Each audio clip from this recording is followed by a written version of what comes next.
জয়পুরের সোয়াই মানসিং স্টেডিয়ামে শুক্রবার দিল্লি ক্যাপিটালস ও রাজস্থান রয়্যালস ম্যাচে এক নাটকীয় মুহূর্তের সাক্ষী থাকলেন ক্রিকেট ভক্তরা।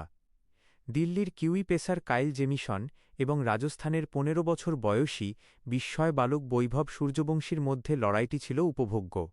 তবে এদিনের লড়াইতে অভিজ্ঞতার কাছে শেষ পর্যন্ত হার মানতে হয় তরুণ সূর্যবংশীকে।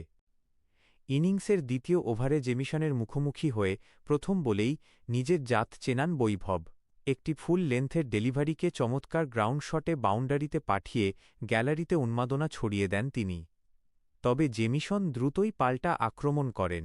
ঠিক পরের বলেই আরও নিখুঁত এবং গতিশীল ডেলিভারিতে বৈভবকে পরাস্ত করে সরাসরি বোল্ড করে দেন তিনি। ২ বলে ৪ রান করেন বৈভব। উইকেট নেওয়ার পর জেমিসনের সেলিব্রেশন ছিল চোখে পড়ার মতো। ১৫ বছর বয়সী কিশোরের মুখের সামনে গিয়ে সজোরে তালি বাজিয়ে এবং আক্রমণাত্মক অঙ্গভঙ্গির মাধ্যমে তিনি নিজের উত্তেজনা প্রকাশ করেন। জেমিসনের এই আগ্রাসী বিদায় সম্ভাষণ দেখে ধারাভাষ্যকার সাইমন ডুল মন্তব্য করেন যে এই ঘটনার পর তরুণ বৈভবের আজ রাতে ঘুম আসা কঠিন হবে।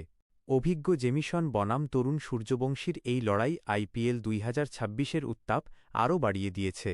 যদিও সূর্যবংশী দ্রুত আউট হয়ে যান, তবে তাঁর প্রথম বলের বাউন্ডারিটি বুঝিয়ে দিয়েছে যে তিনি বড় মঞ্চে লড়াই করতে প্রস্তুত।